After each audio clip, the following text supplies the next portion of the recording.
Olá pessoal, professor Olavo. Hoje a gente vai falar de herança ligada ao sexo. É um tipo de herança relacionado aos cromossomos sexuais, tá? Então é um tipo de herança sexual. Mas para a gente entender um pouquinho melhor a ideia de herança ligada ao sexo, eu queria que vocês acompanhassem na tela comigo algumas definições, como por exemplo, as definições de cariótipo, de cromossomo homólogo, locus, alelo, que eu acho que vai facilitar um pouquinho o desenvolvimento da nossa aula. Então vamos até a tela. Bom, então seguindo a nossa aula de herança ligada ao sexo, nós temos aqui uma imagem que representa um cariótipo. O que é o cariótipo? O cariótipo é nada mais do que uma representação sobre a forma de fotografia do conjunto de cromossomos de uma determinada célula. Esse conjunto de cromossomos, ele é assim classificado em pares, por tamanho e também pelo tipo. O cariótipo, geralmente é utilizado para detectar eventuais anomalias cromossômicas, como por exemplo, algumas síndromes, síndrome de Down, síndrome de Edwards, síndrome de Klinefelter, tá? Onde nós podemos encontrar a presença de cromossomos extras, a ausência de cromossomos, ou mesmo alguma modificação na estrutura do cromossomo, no tamanho do cromossomo, tá? Podendo então mostrar para a gente aí possíveis anomalias cromossômicas. Bom, nessa próxima imagem aqui, eu tenho a comparação de um cariótipo humano feminino com um cariótipo humano masculino. Então, nós observamos aqui cromossomos de mesmo tamanho, de mesmo tipo, formando aí os pares de homólogos, certo? Isso tanto no cariótipo masculino quanto no cariótipo feminino. Só que existe uma pequena diferença. Aqui embaixo, nos pares, ou melhor, no par de cromossomos sexuais. Tá? No cariótipo feminino, eu encontro um par de cromossomos X, que são completamente homólogos. Já no cariótipo masculino, eu encontro um par onde eu tenho um cromossomo X e um cromossomo Y. Percebam que eles são de tamanhos diferentes e de formatos diferentes. Então, eu não posso dizer que eles são homólogos. Na verdade, eles não são completamente homólogos, eles são parcialmente homólogos. Vamos entender por quê. Nessa imagem aqui, ao lado esquerdo, eu tenho um par de cromossomos X do cariótipo feminino, tá? Se vocês observarem, eles têm o mesmo formato e o mesmo tamanho, portanto, eles são completamente homólogos. Nessa região aqui de cima, tá? Caracterizada por essa banda vermelha, eu chamo isso aqui de locus. Locus é a região onde eu vou encontrar um determinado alelo que é responsável por determinar a produção de uma dada proteína lá no ribossomo. Tá? Ele vai ser responsável pela geração de uma determinada característica. Tá? Então percebam aqui que nesse par de cromossomos X aqui, tá? Eu tenho aqui em cima o alelo D. Esse alelo D está localizado aqui no locus de um dos cromossomos X. Se você olhar para o cromossomo ao lado, para o seu par, você vai ver que existe um locus correspondente contendo o mesmo alelo, tá? Mas, na verdade, o alelo não precisa ser exatamente igual. Eu posso ter um alelo, por exemplo, que representa a característica dominante, né, representado pela letra maiúscula, Dzão, e eu posso ter um alelo que representa a característica recessiva no cromossomo ao lado, representado pelo Dzinho. Mas percebam que ambos os alelos estão localizados em locus correspondentes. Então eu digo que Dzão e Dzinho se encontram no mesmo locus, tá? Já nessa porção inferior aqui, eu vou encontrar aqui as bandas nos cromossomos homólogos aqui, também representando exatamente o que eu falei. Eu tenho um alelo A de um lado e no outro cromossomo eu tenho também um alelo A, podendo ser Azão ou Azinho, tanto faz. Já à minha direita, ou à sua direita, nós observamos aqui um cromossomo X e um cromossomo Y, que não são completamente homólogos, eles são parcialmente homólogos, tá? Esse par aqui faz parte do cariótipo masculino. Então aqui ao alto, no cromossomo X, eu vou encontrar um locus onde nós vamos observar aqui o alelo D. Tá? Esse alelo Dzão aqui nesse locus só existe em X. Percebam que o Y não tem uma região de correspondência. Então eu digo que essa região de X é uma região não homóloga ou diferencial do cromossomo X, onde nós iremos encontrar os genes ligados ao sexo. Já em Y, eu também observo uma região aqui onde eu tenho um locus que vai apresentar o alelo T. Esse alelo T também não tem correspondente no X, portanto eu digo que essa região aqui é a região não homóloga ou diferencial do cromossomo Y, onde eu vou encontrar os genes holândricos.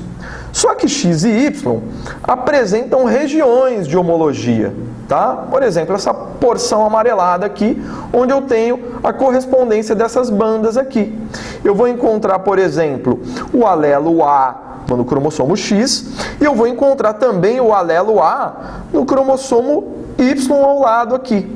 Então é uma região de homologia, é região onde nós iremos encontrar os genes parcialmente ligados ao sexo, ok? Mas hoje nós iremos falar apenas aqui, ó, da região não homóloga de X. Nós vamos falar de genes ligados ao sexo. Um exemplo de características que são determinadas dessa maneira é o daltonismo, que é um distúrbio visual, um distúrbio da visão que interfere na percepção das cores.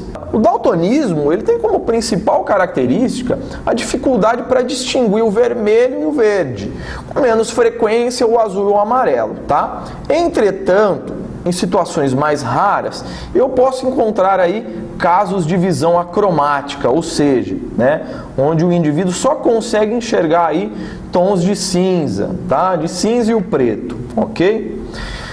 Bom, essa imagem aí que vocês estão observando agora na tela é um teste para a identificação do daltonismo, para o diagnóstico do daltonismo, tá? Aqui ao centro, bem no meio desse círculo aqui, tem um número, que no caso é o número 74. Caso você não esteja enxergando esse número, é bem provável que você seja daltônico, porque aqui o que nós estamos fazendo é colocando em contraste cores cujo daltônico tem dificuldade de distinguir, tá? Então tem vermelho, tem um alaranjado, tons de um laranjinha claro, tons de verde, tá? Onde a gente consegue então, por esse contraste, distinguir esse número que está ao centro. O daltônico não consegue. Quase totalidade dos casos, o daltonismo é uma condição genética hereditária, recessiva no caso das mulheres. Mas nos homens não existe caráter dominante ou recessivo. Por quê? Porque o daltonismo está relacionado a um gene recessivo que se encontra no cromossomo X. Na mulher ele é recessivo, no homem não. Tá? Por quê? Porque o homem tem um X só.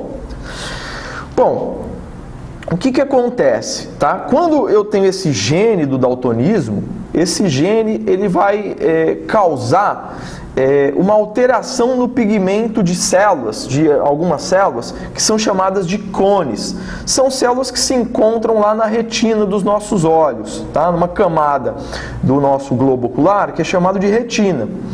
E quando eu tenho alteração nesse pigmento, consequentemente, o indivíduo vai ter uma certa dificuldade na distinção dessas cores, tá? Então, por isso que ele acaba realizando esse tipo de confusão.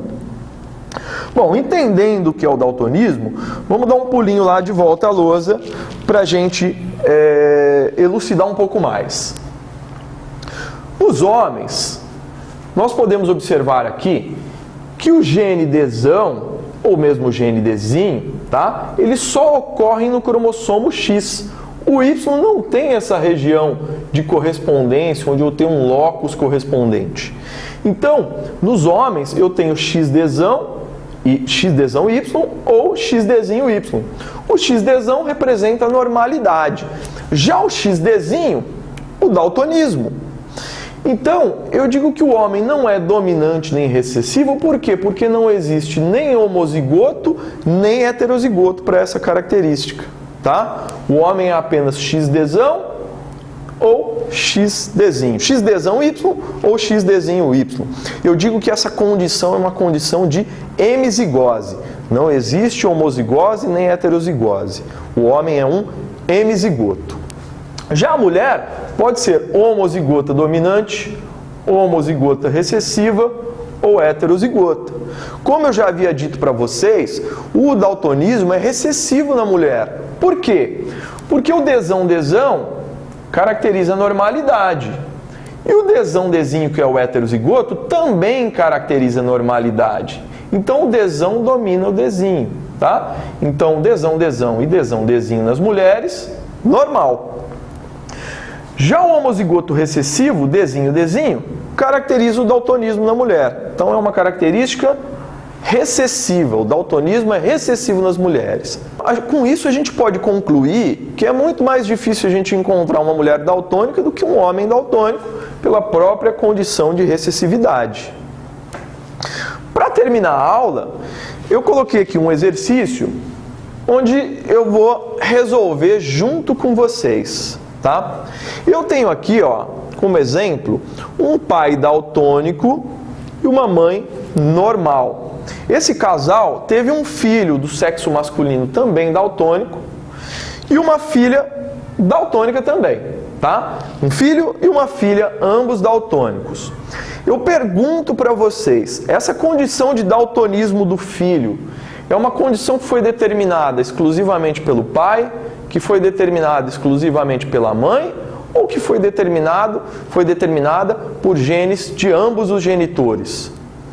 Digo para vocês que é uma característica que foi determinada em consequência dos genes que estão presentes no cromossomo X da mãe. Vamos entender isso, tá? Se o pai é daltônico, o pai é XDzinho.